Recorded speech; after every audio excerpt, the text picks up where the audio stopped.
people in Chicago. And so he started that fight a long time ago, and we're continuing that fight even before there was a law. So even when the law is not enforced the way it should be, or if it's not right, we're going to always fight to make it right. And it is to equal the playing field.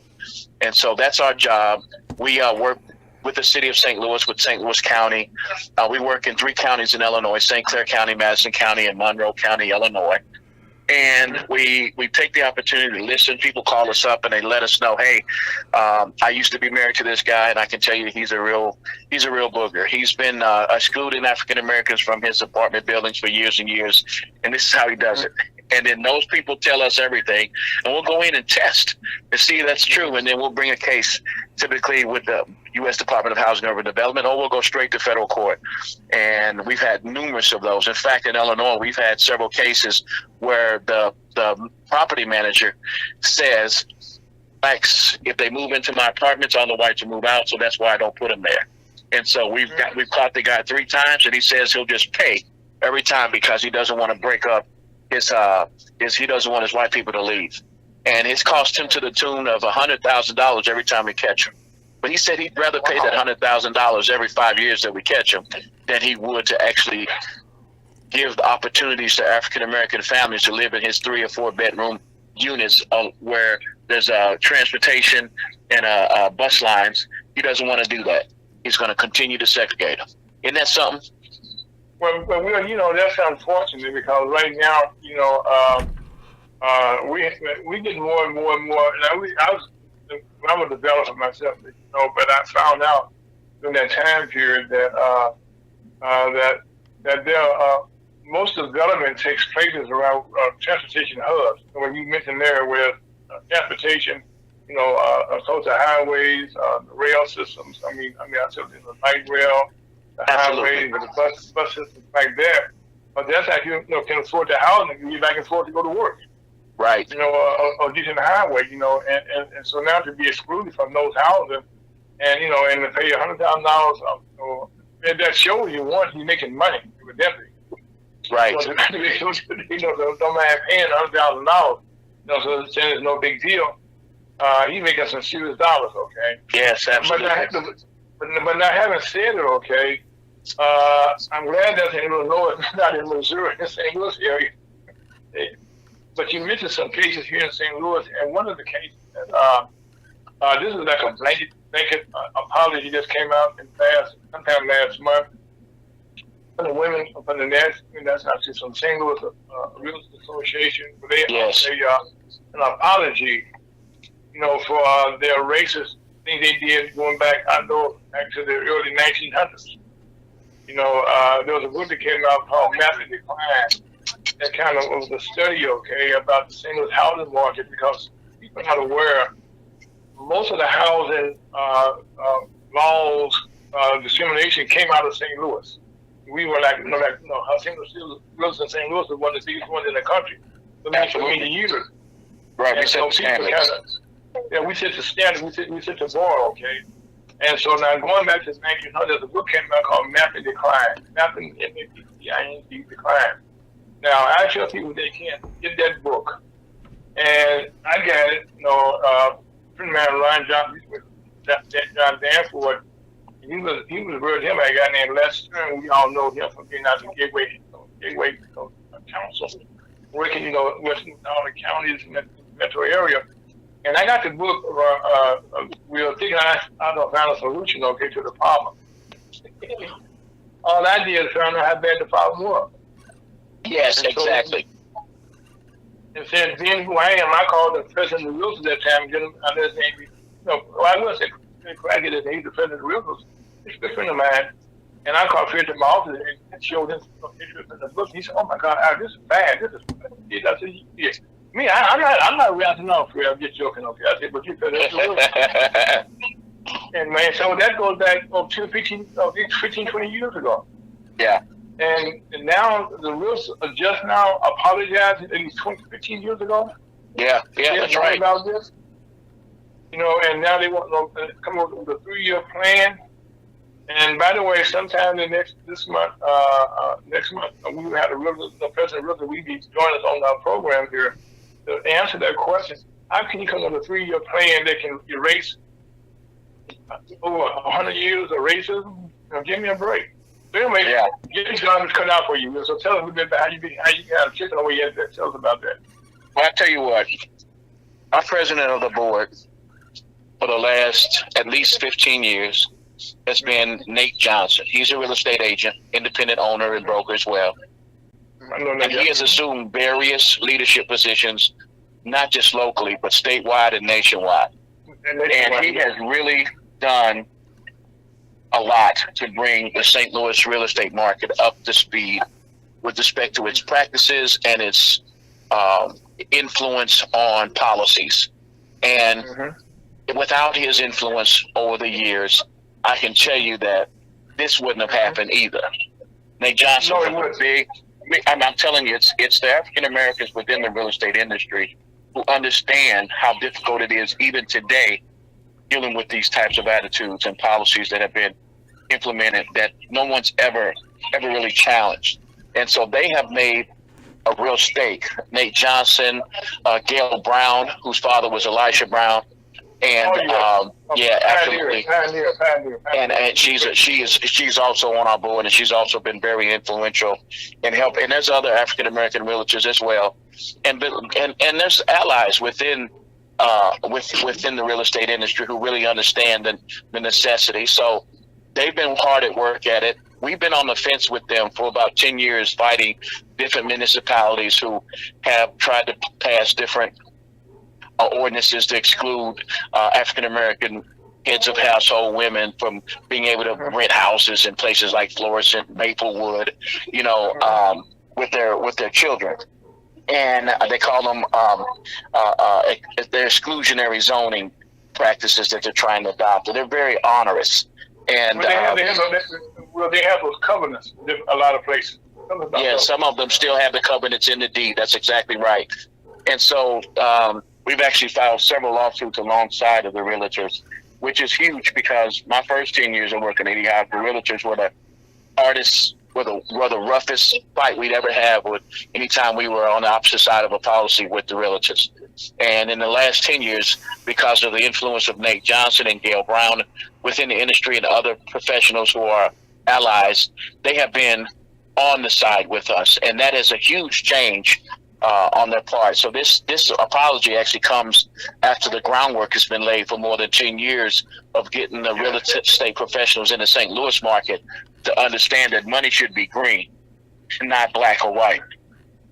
And so that's a huge step on their part. And even though the 3-year plan might not seem like much, I want to ask you, what other real estate association in the United States of America got any plan or even issued apology? You know what I'm saying? Who haven't even recognized it? First of all, I'm happy to know that there's some recognition of it. First of all, you can't fix a problem. You know you got a problem, and then you address the problem. Exactly. And then you can know what I'm saying. You go to the doctor now and say, I'm aware that I have some issues here, and that I'm willing to deal with those issues. And so that's why I commend them for doing that, because that's a step. With us being the standard bearer for the country, okay, I'm hoping and praying that this will go to other cities, I would say, and do likewise. Exactly. And the other thing too is one industry affects the other. Mm-hmm. And one of the things I can tell you is that the real estate industry sets the standard for a lot of other industries. Oh my God. And one of the things we know in St. Louis, if you're looking to buy a property north of Del Mar, more likely than not, when that bank orders that appraisal, they're going to get an appraisal company that's going to find a way to only look north of that property that's north of Del Mar, not in a 360-degree circle that would include south of Del Mar. And those banks that are doing those things, that are using appraisal companies, should be ashamed of themselves. The community needs to rise up and say, any bank that says yes to appraisal, that orders appraisal from companies that only look north on Del Mar, that don't actually do a good job of allowing the value to match the quality of the housing, is a shameful thing. And the banks are complicit in that, as well as the appraisal companies. I can tell you that for the last 10 years in our office, there's been a consistent pattern that any person of color trying to get an appraisal for a refinance or a purchase of a home or sale of a home, if it's north of Del Mar or North City or North County, and the appraisal company is coming out of St. Peters or St. Charles County, that 9 times out of 10, it is a problem. It is a bad appraisal. There's missing pictures. It's the wrong property. There's the values only looking north. I mean, it's a bad deal. Well, most of all, these do drive-by appraisals. You know what I'm saying? You know, right now they probably use Zillow and places like that to kind of just look at the neighborhood and see what's down there. Because they don't want to go in the neighborhoods. You know, the appraisal gonna go up when the white folks move back in the neighborhoods. Watch it. Yeah, that's what they waiting on. That's why they praise it. They looking praised by the people, the color of your skin. And what you're saying proves out to be true quite a bit. It proves out to be true quite a bit. You know, Will, right now, we have a new mayor in town, Mayor Tashara Jones, and one of the agencies in St. Louis that's been an integral part of this problem that we have had here in the development agency. And in there, they got a lot of agencies that under that umbrella, that did a damn good job, of making sure that red mining, that is taking place. You know what I'm saying? When I did my development, I had to fight with them day in and day out. Right. Just to build about 25 homes, They told me, well, Howard, you're not going to build a house for a 150-foot lot. That's not city code. I said, well, no. People want more space. You can't. That's not saying no. You ain't gonna do it. We built 3, and so on and so on. But now, having said that, to my knowledge right now, that's the only development in North St. Louis now that had that kind of design. Am I right? Yeah. And that was like I said, and that was a fight. And my partners, my cousin, Mama Ted Hudson, and my wife. They did a great job of selling the houses and stuff, And those homes right now are still state-owned homes in the North St. Louis. Right. Exactly. As a matter of fact, that neighborhood on Del Mar Valley right now is called Central West End North, which is 20 was the ghetto. Right. Now, do they get a appraisal from us? Our house, I doubt it very seriously. One of the things we do. That's right. So, north of Del Mar, there's been some housing. I think there's some homes, brand new homes, and the evaluation of them most recently, houses that people paid $189,000 to get in. And other homes are appraising out at $250,000, $275,000, and the appraisals are coming out here and telling them now that it's worth only $168,000, that it's lost value. It's a brand new home. It's less than 6 years old. It's like, are you serious? Come on. Yeah. So if the appraisal companies and the banks are not going to have standards, then we're going to work together with the federal government to put some on, since they won't regulate themselves. And that's just what happens. A lot of people say, well, the government's the problem. It has been. But quite honestly, in St. Louis, if it wasn't for government action, we wouldn't have had a leg to stand on to make people do right in the first place. Because there's a lot of complicity in the city of St. Louis when it comes to, money likes money. And so nobody wants a new player when it comes to money. Well, one of the things, and let's kind of break down, we said real estate, Real estate, affects the electricians, it affects the carpenters unions, it affects the plumbers, who do that air conditioning, the appraisals. It affects so many different industries. It's unbelievable, but it's all types of real estate. Exactly. And that's why the real estate so goes the community. And I know right now your job, is to knock on the doors that when I was raising Mary there for a reason, because right now she has some mandate that most major in St. Louis we have a boom, as Real was saying in the background recently, just a few minutes ago, that they built apartment units all over the city, okay, but they're all mostly north or south of Delmore. Yeah. And in the downtown area. Yeah. And now most of the areas right now are occupied by black folks. And so, right. you know, and I hate to tell the black folks right now, enjoy while you're there, because right now when the rent's gonna go up, you can't afford it. And especially with the NGA fact coming into town, well, that's a multi-billion-dollar project there. That all those houses down there just was people were just thrown out. I only said only one person that actually stood her ground, and he eventually picked her house up and moved the whole house. Right. Wanted the land so bad. I mean, so there are people who try to fight, okay, but it's an uphill battle. Very much so.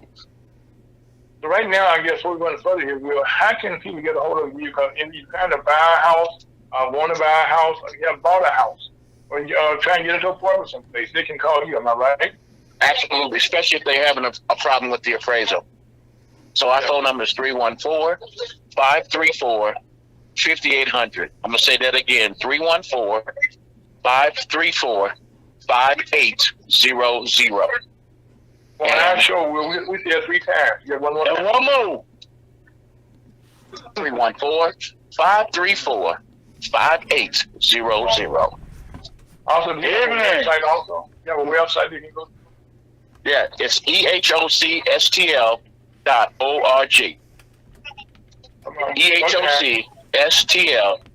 ehocstl.org. Sir, what's your phone number one more time, please? EHOC. No, phone number, please. STL.org. And the telephone number is 314-534-5800. Thank you. Now, Will, let me ask you another question here, okay? If a person is considering buying a house, you know, and have dealt with some realtors, okay, that feel they dealt with, you know, they have a thing called redlining, you know, that kind of, you know, show you, they point you where they want you to go. If you got a certain amount of money, okay, naturally, you know, we have a lot of black people, a lot of money now. A lot of whites we're moving to North St. Louis. That's another thing. We don't just have these communities in North St. Louis, okay. We have a lot of white families who want to be in a moving in the neighborhood. Who want to come back and build a home like you just said was better right there. But at the end of the day, you can't get a decent appraisal. You can't get your money for your investment back. You know, and that's a serious problem there. So right now, why don't you tell us a little bit about now? We were talking this week about you got to pick your fights right now, and you're dealing right now with a lot of the banks. So what are some of the issues that you're dealing with the banks right now? Typically, it's stuff like you know, they're branching, right?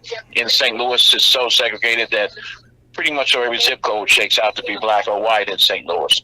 And so when they don't have branches, they don't have loans, they're not doing much in those African American communities. Those are the banks that especially the community banks, right? We're not trying to get a huge bank like Bank of America to come and do more in a black community. I don't think that's necessarily good.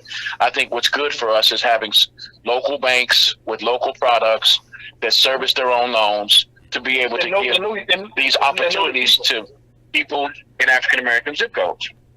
Mm-hmm.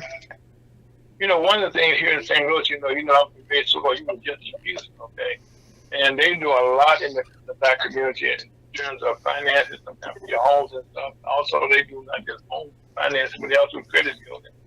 They also are part of the Missouri Chamber of Commerce. Also, I'm remiss in saying as well, I want to thank you also, Jacob, for you also joining our organization also. Absolutely. So that is we're working with you, okay, but you just mentioned the banking industry right now. So how hard a fight is that right now you come to the table?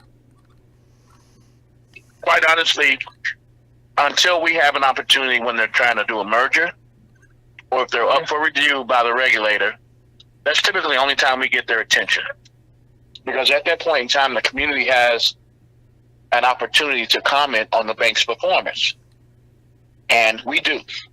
So anytime a bank's going to merge with another bank in the St. Louis metropolitan area and they meet our community standards, we're going to talk to them and look at the data, look at their market penetration in the African American community, look at their branching, look at their staffing.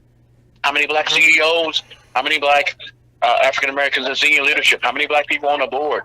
especially if you're going to be serving these jurisdictions like North County and North City, right? Mhm. We want to know what your makeup is. What's your connection to the community, really, our community? And we'll make comments about that. And if they want a good letter from us, from the regulator, as far as whether or not we're gonna say that we feel like this bank is meeting community standards on the CRA, then if they haven't already started to do those things, then we're gonna ask them to start to do so. And those are called community benefits agreements. Okay, now let's digress. You mean the CRA? I was about to ask you. Tell me what the CRA means. It's a Community Reinvestment Act, and it was passed on, I'd say, over 20 years ago. And Longer than that, a little longer. Matter of fact, I used to be in another life of North African Preservation, and we were probably in the agency that handled most of the development in North Field in those days. And while I was chairman of the board, I could be in a meeting of all the banks in St. Louis. We got 15 that time. right, These mergers, okay.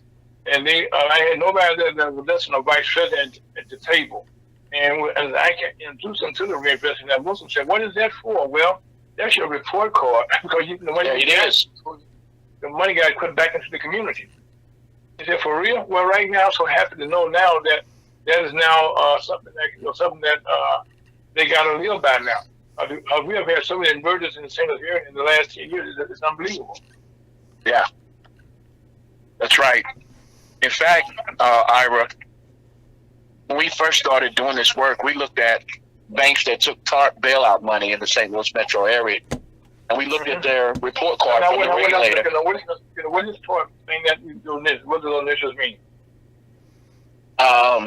Man, you know what, Ira, this was money by the government. I can't remember exactly what the acronym means. It was a government program.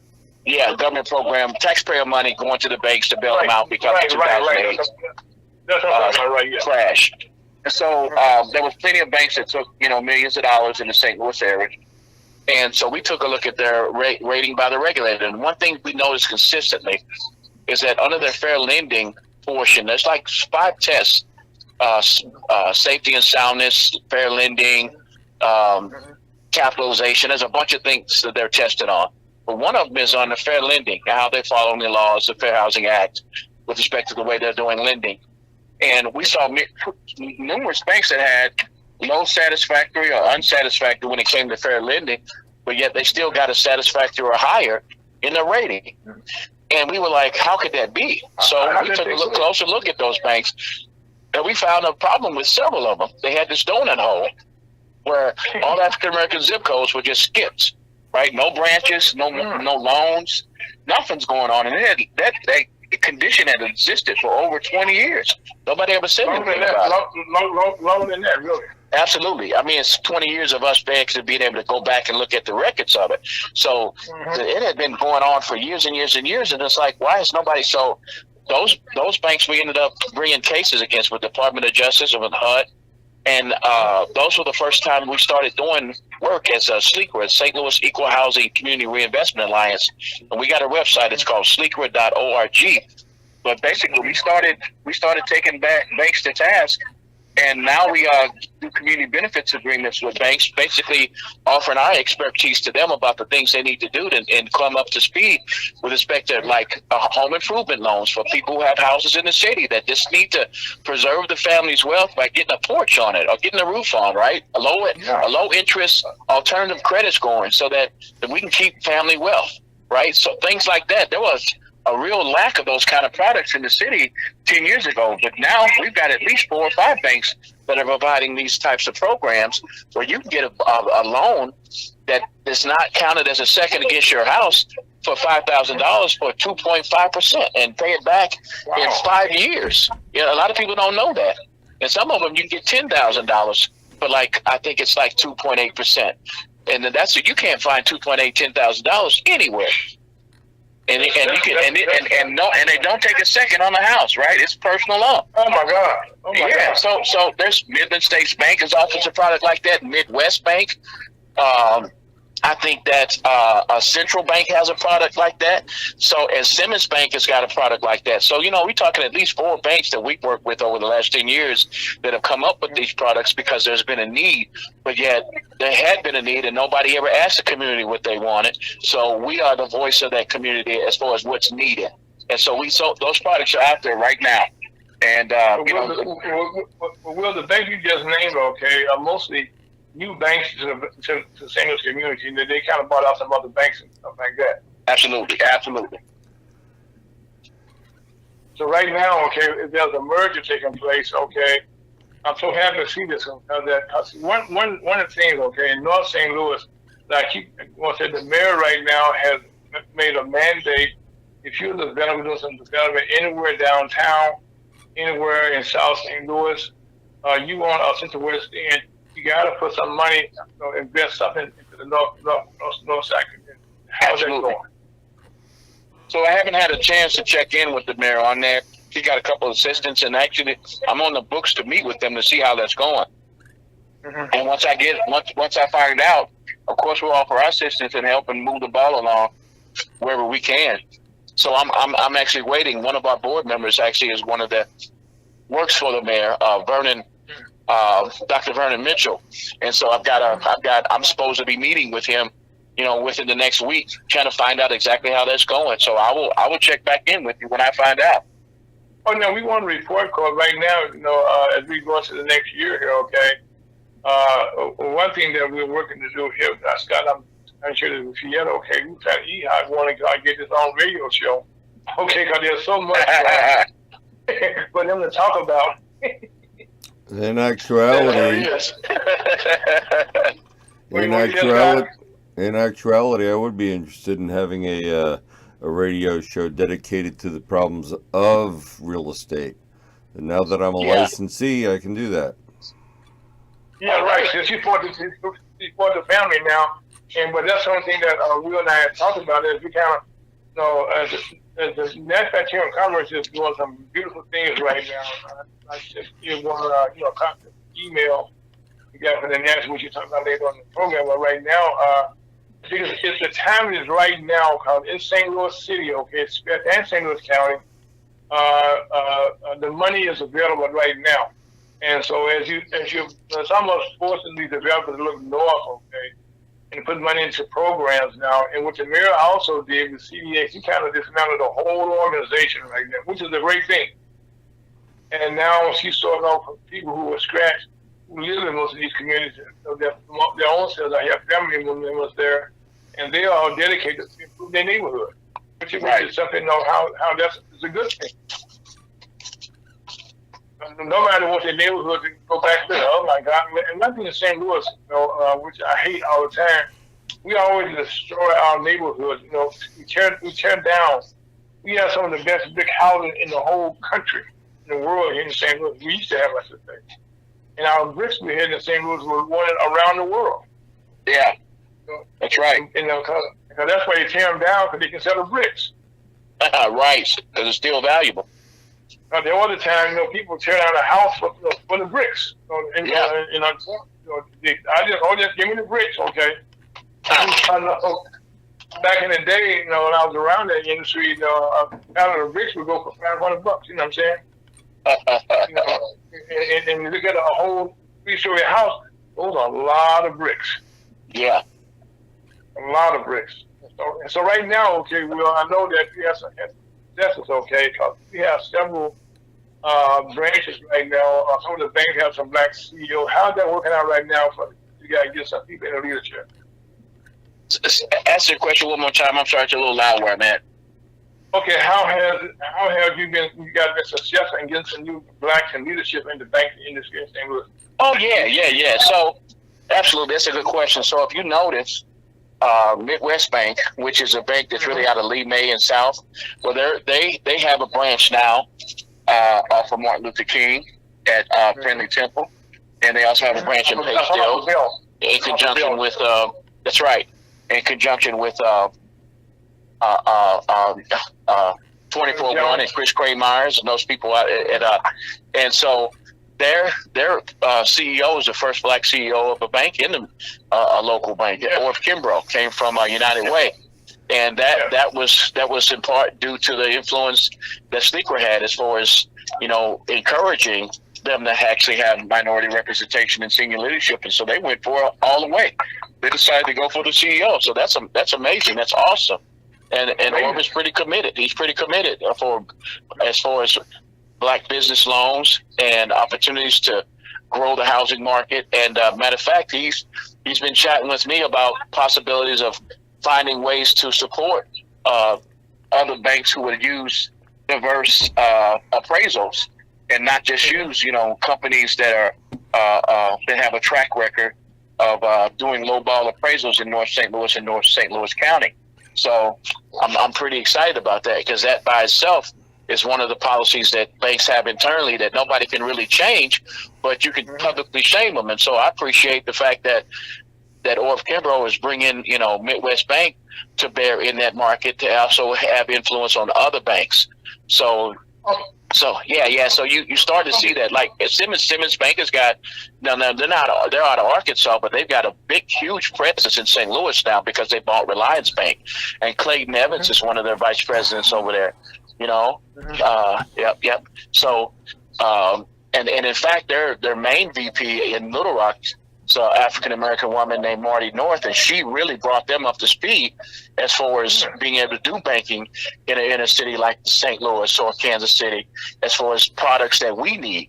And Marty North is making it happen. I'm telling you. So she's working with Clayton Evans here in St. Louis, and so there are some banks. The Midland States Bank, David Noble is heading up their community efforts, and he's an African American that used to be with Midwest Bank, and he's a big wig. He's doing it at Midwest Bank, and they're one of the banks, even though they're out of Northern Illinois, but they're one of the banks in St. Louis that's got those home improvement products. One of the best. In fact, they can give you $10,000 at something like 2.8%, and no second on your house for you to be able to. It might even go up to $15,000, and for you to put a new roof on, or a new HVAC, or new AC, or do an extension on the patio. They can do all that. Brand new garage, The basic stuff. Yeah, absolutely. And so that's Midland States Bank. So, and like I said, they have African American leadership now too. So those are three banks that are an example here locally, even though two of them, one's out of Arkansas, one's out of Northern Illinois, but the one locally is out of South County, Lee May, and that's Midwest Bank. So there is some change going on, and slowly but surely, as far as leadership. Amen. One of the things, that I know, I was at Clayton, when he first came to St. Louis, because he's over just in Peter for a little while. We had a branch up there. Some bank had a branch over there. And he now became, he fell in love with my wife's cooking over there. But no, I applaud the banks, that are right now are going down. But my question is, how many black appraisals are here? I know the one company down south of Wild Netherfield. Any other black appraisals that's out here nowadays? I'm sorry, I didn't hear the question again, Ivor. I'm sorry. Are there any black appraisals in the industry right now? There are a few. The issue is getting on the call list for the banks, right? Because most of the time, when you are doing appraisals, it's the bank that orders the appraisal or the mortgage company. And so, and there's places that move a lot of mortgages in North City and North County. But the issue is getting them to put the African American appraisal companies on their list of who to call, right? Because right now, unfortunately, there's way too many on the list that continue, and I think there's some complicity there. I think there's states who want appraisals on the list that are going to devalue some of the properties. We've seen some of that stuff, and so that's the kind of thing that we need to be exposing, and we are starting to expose publicly about any bank that does that consistently uses appraisers who devalue property in North City, and especially when you can find an appraisal out there that comes much closer to the real value. But then this bank comes up with something that's $50,000 less every time. Yeah. And so that $50,000 is killing us. It's killing us. Yeah. Well, that was all the investment you hope you got out of your house. Yeah, come on. Right. That's me for real. But we are so happy now to be joined by President and CEO, Mr. Chuck DeBoer. Chuck, how you doing, Chuck? I'm fantastic. I'm doing well. And we talked good afternoon to everybody. All right. Hey, Chuck! Okay, we're talking to Will Jordan. Okay, he's head of our company with an organization called EHOP, Equal Housing Opportunity Commission, like a commission, okay, and he's been around there for 20 years. And we came in on the company. Also, I'm happy to say that he's agreed to join the Missouri Latino Conference also. You know, and one thing we were doing, we're going to create. Okay, sorry. Okay, we're going to create a vacancy committee. But anyway, Chuck, that's my wheel has been staying us about some of the problems, okay, with people, with blacks and redlining and problems with housing, you know, in the singles area, you know, and I'm happy to report, Will. Now, I may send you a copy of an email that I got from Chuck this week, okay, telling about some movements that we have had this week on the national level that may involve some things. Am I right, Chuck? That's right. So if you're so kind, Chuck, tell us about that press release you put out. Tell us about that, please. We announced the formation of an alliance with the National Business League, and the alliances that we announced the name and the formation of the new organization. It's called the National Alliance for Black Business. Okay. And the reason that we aligned is that the National Business League is the brainchild of Booker T. Washington. Oh, yeah. And it is the teachings and the studies that he put together as he created Tuskegee Institute. He then came with a economic development agenda for African American communities. And out of that came many of these organizations that we have today, such as the National Bar Association, the National Medical Association. Yes. And, all those came out of this thing. So we were looking at the current state or disposition that we have as general black communities, but really our belief is that they're centered in the economic energy or resources within that community. And we find it's the same thing globally, that a community or a country or a city or a tribe is striving for ethnic and racial equity or rights. But if you don't have any money, you really are always behind the advocacy or lacking in some way to where you're checked. You're kept in a box or a barrel, as they like to say, of what you can or can't do. And so if you're, you say barefoot and pregnant, but if you're ignorant, broke, unemployed, you really are like just, it's like, but we're going to give you some Velveeta cheese. We're going to give you some welfare, and you can take that. And you can survive, but your quality of life and what happens, and then all of a sudden they decide that they're going to change your rights. This evolution that we've gone through from the Civil Rights era that led to the 1964 Civil Rights Act, to these things, and then to this day and age, and here it is in 2022, and many of those basic things that were so dearly fought for and lobbied and advocated on behalf of are quietly being eroded or rolled back. That's right. And I was on a call earlier today with some gentlemen that were concerned that this thing that happened with the Supreme Court on Roe versus Wade and abortion was only the tip of the iceberg, because the people in the legal system, the legal world, they know like what's headed towards the Supreme Court. So when it gets on the circuit court and the dockets, and they're saying, so, we need to be aware and pre-active or proactive versus reacting, that civil rights is on the agenda, and particularly relates to the economic side of it as it relates to black business. Yes. And then some of these things like the 8A program and some of these other things, they're getting ready to start rolling that back. Yes. And so they were saying that, we've got to be concerned. And I believe when I tuned in, when I first came on, I think what I was hearing was what I would say might have to do with what we call redlining. Yes. In the banking industry, the insurance industry, and one of the key tools of gentrification certainly is when you start talking about those property appraisals. Yes. Yes. You know, so we're all on the same page, but we're sounding an alarm. You know, everybody better wake up, pay attention, because this thing is moving. It's happening right now. And so they look to people like ourselves that are here now and say, well, what do we do? What should we do? Well, the number one thing we gotta stop doing is just giving away our vote, and then not holding anybody accountable for that's a societal equity. Our vote and our dollar spend.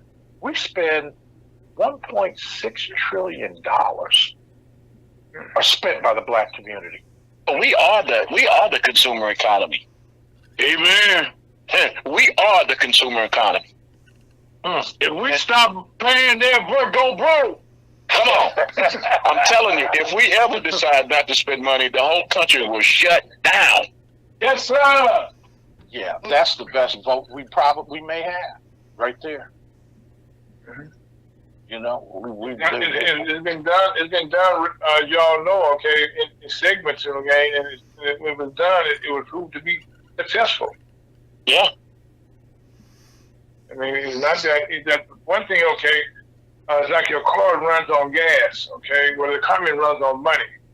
And one of the things in our black community, okay, getting black businesses into the black community, get financing for that. That's the thing I hear you ever talk about black businessmen go someplace, open up a business in the black community, they can get financed unless they got some money of their own selves. But then again, when they get up there, they can't, they have a lot of problems because they can't compete. That's why we have food deserts. Yes, yes. And I know that's not something that's here in St. Louis, but that's around the world, really, but especially in this country. That in most cities right now, in our black community, they are. I said people of color, not just blacks. They're people of color. People know that's not a means for like a better description. Yeah, I didn't complete the thought of the initial question you asked, is like about this alliance and what we're doing. Please go ahead. These are all elements of what we're doing. We gotta identify these things and pull them together. And one of the key things we're going to do is we're going to have a report card, a scorecard, and that scorecard is going to say the state of black business. And a lot of that has to do with, you know how you have dangling participles or loose threads, and you pull at that thread. So if Forbes magazine, the business magazine, comes out and says, oh, wow, they pledged $40 billion or $50 billion or $100 billion, whatever it was, as a result of the George Floyd showcasing of systemic racism, and these companies pledged all this money, but yet almost $40 billion of it has yet to left their bank account. Yeah, it hasn't gone anywhere. So that's where we come back with the scorecard and say, well, these companies have said this. They're trying to keep that 1.6 trillion in play, and so we're saying, yeah, but look at you. You know, we're 20%, 30% of the population, and we're not even getting 0.5% of procurement opportunity or spend back with our suppliers. Yes. You know, and that's where that community thing comes in. I mean, we're starting looking at, why do we have food desert? Why is there no groceries? Or why is the quality of the products in those stores and however they get it? I mean, we were hearing about a produce food truck that didn't have anything on it but vegetables and things like that. And some lady that was at our lunch, and she was talking about she made like $5 million just driving into the hood with produce and selling it. That, you know, it's a business model that proves these groceries would be successful. Wow. But what would be stocked in them and how? And then on the other hand, we got black farmers that are going out of business because they have top quality produce, the lettuce, tomatoes, corn, whatever it is. They grow on hybrid stuff that doesn't have the industry chemicals, Right. and all the pesticides and all the other stuff, or the genetically modified kind of things. And so they're being kept out of the marketplace. Yes. So going back to that Booker T legacy, that we're promoting doing business with ourselves, with each other, globally. And if you looked at it, so that's okay. So let's talk about that just a brief moment. So if we buy into this conversation that they so often tell us about, well, you're only this and you're only that, talking about America and how we're somewhat in this barrel or in this politically controlled environment, then okay, so what happens if all of a sudden now we got the same people sitting with us at the table, that we all look alike, we're all the same, except they live in Colombia or Brazil or Africa, and all of a sudden that 30 million just became 200 million. Or we add Nigeria and Africa, and all of a sudden it's 400 million. It starts getting real interesting because that 1.6 is only American, Afro-American dollar spent. So this is Congressional Black Caucus Week in D.C., and I had to tell you, I was blown away by how many people came from Africa and from Latin America. And my boys, my buddies, my partners from Colombia all showed up and said, yeah, we're here. They came walking into the luncheon, and I was like blown away that they actually were here and made it, but they were here in force. They had the Mayors Association. We had the ambassador to the African diaspora, which is a whole nother thing. There is actually an organization based in Ghana that is just dealing with the diaspora. And they were able to create this and develop it because they had the year of return several years ago, where they did a tourism marketing strategy that brought folks back to Africa, coming back through the door of return. That there was a door of no return, and they walked back through it and say, we're just smashing that thing that's been there since the beginning of slavery, where they kidnap you, hit you over the head, drug, do whatever, and drag you through the door of no return, chain you, shackle you, put you on a ship, and you were out of there. Your family woke up the next day and said, well, where's Johnny? Where is he? He's gone. You'll never see him again. And somebody said, well, they put him on one of them ships, and he's gone. Chuck, let me cut that right here, Chuck. Now, Chuck, you mentioned about Colombia, okay, about all the rails came in. Tell me about how you were using Colombia, okay? How you was invited to speak, and Chuck I'm going to tell the story for Chuck. He was out at the airport, getting ready to go to the airport to go someplace else in Colombia. You got a call in the hotel that you had come down, that you had come to a meeting.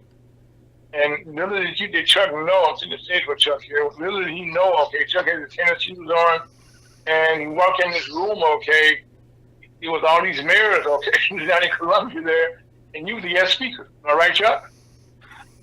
Yeah, you remember so many details, too. I don't like telling all these details quite like that. No, but it's real. It's real. Let me set the stage. Go ahead. Come on. This is Bogota, Colombia, and Bogota is like 8,600 feet in altitude. Mm-hmm. And that's like, if Denver's a mile-high city, and what is that, 5,280 feet or something like that, just around 6,000, and if you've ever been there, so, in sports, they always talk about, well, you got to adjust to the climate and all that. Well, in Bogota, you get off a plane and you start saying, I'm a little short of breath, or am I having a heart attack, or what's going on? I feel it. What's going on? And so you start walking, they walk a lot, they're healthy and all that, but the people there are used to it. So I'm headed to the airport. I've been there about 3 days. I've done everything y'all wanted me to do. Let me please get out of here, because the next city I'm going to is called Cali, and it's like Los Angeles. Just palm trees, the sun's out. In Bogota, it's like overcast, drizzly. You need a jacket. It rains every afternoon a little bit. It just gets wet. And you're like, I said, let me get out of here. So I'm like, man, I'm done, right? I did everything. And I'll see you guys in the next city. We're going to another summit meeting in Cali. And they're like, no, wait a minute. You can't go yet. You can't leave. We need you at this meeting. I'm like, come on, guys, another meeting. Didn't I do them all? I met the vice president. I went to the inauguration. Well, whatever you need. Okay. No, man, it's very important. I said, well, I'm belligerent. I'm tired and I'm evil. And I couldn't sleep well and all that. And I'm like, well, what happens if I don't show up? I said, oh, no, it'd be very bad. I said, all right, so where is it? You give me the address. Tell me what to do. He says, no, we're going to come get you. We're going to meet you, and we're going to take you there. Man, we go down, and it's where the presidential offices are. It's their Congress. I mean, it's their executive offices. And there's all this security and all that. And I'm wearing like blue jeans, tennis shoes, sport coat. I'm getting ready to go to the airport. And they take me through, and I did not have any preparation or anything other than you're going to speak to some of our political leaders. Man, they walk me in after we go through all this security, go through all this stuff, and it's the day after the inauguration, and everybody in the whole country is there at the Capitol looking to plead their deal, set their proposal for their community, their tribe, their group of people, and whatever. And it was really interesting to see, because there they have a lot of different tribes, and they're indigenous people, so they're Andean as well as Afro-descendant. And there's even different segments of that. So I go in there, they walk me in this room, and I'm looking around, and it looks like just like the Senate or the House. And I'm talking about one of those kind of oval or half oval shaped things, like a semicircle. And there's all these overstuffed leather chairs and microphones on each desk. And it's just like Congress. And I'm saying, you guys want me to speak appearances? No, yeah, but don't worry, we got an interpreter for you. And I'm like, what am I talking about? No, you're talking the same thing you always talk about. They want to hear about the economic development. They want to hear about the collaborative effort. They want to hear about what we are doing, and this is important. And so my friend is the former vice president of Costa Rica, who's the first black woman to be vice president in Latin America in 500 years. And she's speaking, and she's like this dynamic speaker. And every time she talks, people are standing up and down and standing ovation and applauding and ready to go out and march down the street. And they got these big TV screens in there, and they got a camera up there micing me up, and I got a microphone. I got a translator over here. And I look out at these people, and I go, "Oh my God, this is the real. This is real. These are the real people. They're not politicians. They're the mayors. They're the leaders of these other tribes and all these places that have come together."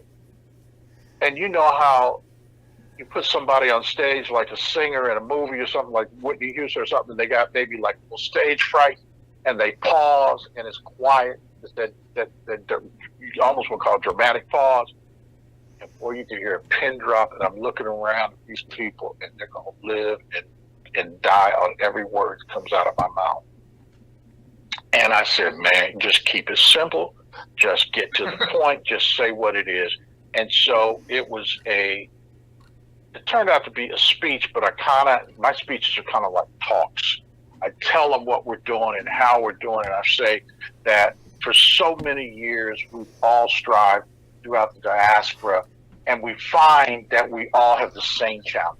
It's the same issue. It's the same thing. You look to America to be the leader, but I can't lie to you. We got the same challenges, and we always have them come back. We think just when the 1964 Civil Rights Act was put into legislation, put into law, we got to come back and fight for every little detail of it. So it turned out to be a huge success. Yeah, I did get a standing ovation, and yeah, I did get a ton of emails and phone calls and different things like that of people saying they want to meet with me. And to this day, I had a guy I'm leaving the luncheon and going somewhere, and I get a text message from somebody that's on the human rights side, and that's part of the background in Colombia. They've been in civil war for 50 years. Over 1 million people have been killed in this civil war, and they had guerrillas, and of course it was different there because the Pablo Escobars of society, the narcos, they call them the narcos society, the narcos economy, they outfunded the government's military. So they had armies like you wouldn't believe. They were equipped with who knows what. They had tanks and submarines too. And the Civil War there was like none you've seen because they were so well funded. Let me cut you off, okay? So now on Tuesday, the Tuesday had the conference there, okay? You told about Booker T. Washington, okay? How they can tell us about how we're going to go forward here. I just had to tell that. Folks, we got 4 minutes. I know, please. and I heard you, Scott. Thank you. And so we're going to come out with a report card. We're going to galvanize our communities, our all those national organizations that were birthed out of Booker T's teachings and philosophies, like I mentioned, the National Bar Association, National Medical Association. We're bringing everybody together. We've got 200 organizations that have already committed to become part of the alliance, and we're going to come with the state of black business. And our part is business, but out of that we'll support the lawyers or whatever, all the different other organizations. So you're going to hear a lot more about that. Congratulations, Chuck, that your leadership for the National Team Congress. I commend you, and I'm happy that you're not breaking new ground, going in new directions. And we get a chance to have this every Saturday. We get a chance to be into this. So this is a circuit ball, and I know you guys are going to be working good together because Will Wright is an attorney himself, and also the pastor, and also with the chaplain here, but he also is very much deep in the real estate business as far as discrimination, and that's one of the things that most people understand that when they get into finance, right, Chuck? Absolutely, we need more people like Will to engage with us. And Will, thank you for taking the time out to be here and to tell us your perspective and what's going on from your viewpoint. We're here to support. We look forward to working with you. And I look forward to working with you, and thank you so much. I appreciate your leadership. We need leadership on all ends, and we're together. Two of us, a twofold easily broken. Amen. Come on. But Chuck, I'm happy to say that that speech you gave in Colombia, okay, that's why they came in force to the conference. Yeah, we got good support. Thank you, everybody, for listening and tuning in, and we look forward to continuing the dialogue. Okay. Well, right now, Amen. Well, so right now, you got a couple seconds there, so right now, tell us the things that how, first of all, we got some websites coming up. Our websites are construction right now for the NASA. Also, we're looking very much forward to our blockchain academy coming out. So we got a lot of things coming out in both the new year. I'm right, John? Absolutely. We got a lot. We are going to announce a trade mission November 6th to Costa Rica. We've got a lot of international business development. We've got a program on government contracting.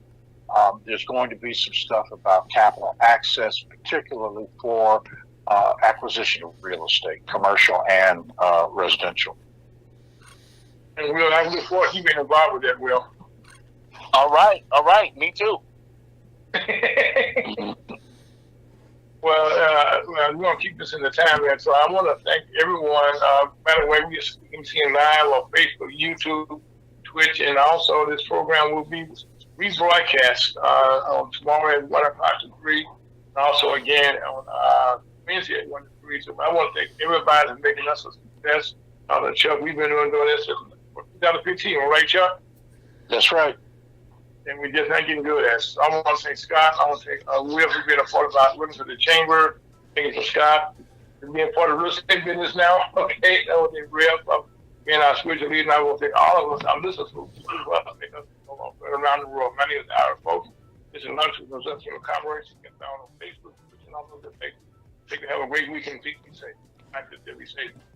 Amen. Amen. Mhm. Peace.